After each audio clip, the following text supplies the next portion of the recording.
So, in this video, we'll be showing you how to paint the Astra Militarum Cadian Castellan. We'll be using less than 10 paints to get this high-ranking officer on the tabletop ready to lead his troops into battle. If you're new to painting, you can check out the Citadel Colour Painting Essentials videos. The series is linked in the description box below. The paints you'll need to follow along with this guide are listed on screen now. But remember, this is just what we recommend and what you'll need to follow along with this guide. Feel free to use your imagination and enjoy painting miniatures however you like. The first thing we need to do is undercoat the model, and for this we've chosen to use Zandri Dust as this will give us a really great head start on painting the model. So the first thing we're going to do is actually use Zandri Dust but straight from the pot. We'll be painting over pretty much the whole model with this colour. The reason for this is because it has a slightly different finish to the spray can, and if we make any mistakes later on, this will make tidying up much easier. Zandri Dust is a base paint, so thin it down with a little bit of water on your palette before applying it to the miniature. Then we'll build it up over a couple of layers on the model. We do this to make sure we get that nice smooth finish. You really don't need to worry about being neat here, as we'll be painting the rest of the model anyway. Once that Zandri Dust is dry, we're going to move on to the armour plates, and for these we're going to use Vulcan Green. Now we do want to start being quite neat here, as this will save us time in the long run, as it's less time having to tidy up any mistakes. So for this we're using a small layer brush, as it just gives us a little bit more control over the paint. This will really help with those tricky to reach areas as well.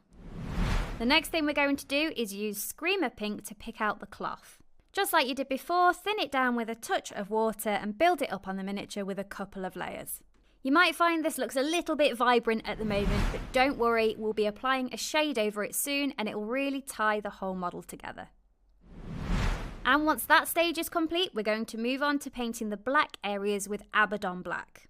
This is quite a thick base paint, so do make sure you thin it down with some water and apply it just as you have done before.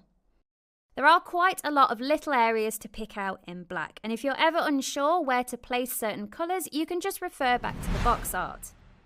But remember, these are your miniatures, and you can paint whichever areas you like in whatever colours. And with that done, we're now going to paint the skin, and for this we've chosen to use Catachan Flesh to match the box art. But please remember, you can use whatever skin tone you'd like. The face of this miniature has lots of fine detail, so it's really important to thin down that paint and apply a few layers, as we don't want to build up texture on the model and hide all that detail. Don't worry if the model's looking a little bit flat at this stage. Once we've applied a shade all over it, it will really take this paint job to the next level. Now we're going to use Rhinox Hide to pick out all the leather areas. This is a great choice for painting leather, as once we've washed it with Agrax Earthshade, it really looks worn and aged. Again, some of these details are quite intricate, so just take your time and be as neat as you can. The less tidying up we have to do, the better the end result. But don't worry, you can always go back in with previous colours and just go back over any mistakes. The next thing we're going to do is move on to the gold areas. For these, we're going to be using Retributor Armour and sticking with that small layer brush to help us be really neat. This is a metallic base paint, so do thin it down just as you've done before and apply a few layers of it. This is a really nice, rich gold, and again, once we've washed it with Agrax Earthshade, it will really bring the model to life.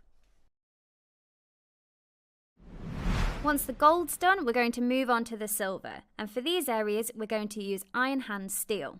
This will be areas like the buttons and some details on the weapon, and don't forget those buckles too. This is a really nice and bright silver, and even once it's been washed, that brightness will really come through.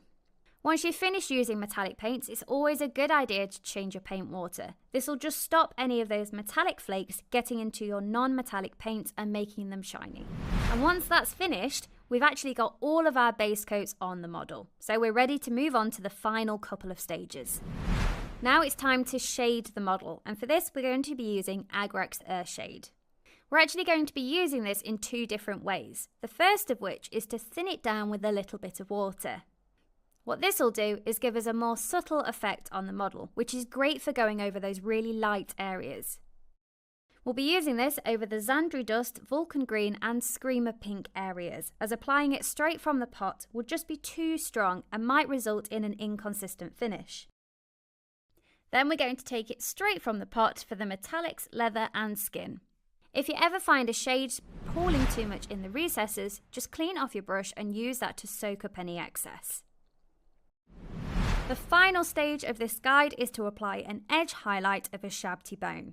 We'll be using this to highlight all those Xandri Dust areas. Again, stick with that small layer brush for maximum control of the paint.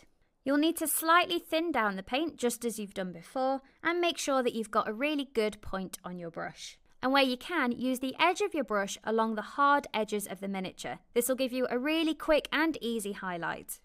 This will be quite a bold highlight, and this is because it's the only area on the miniature we're highlighting and we really want it to stand out and draw the eye. And there we are, your Cadian Castellan is finished and looking awesome. You can see that our model is based, and if you'd like to learn more about basing, you can check out our video all about it. Well, we hope you've enjoyed the video and we'll see you next time. Bye!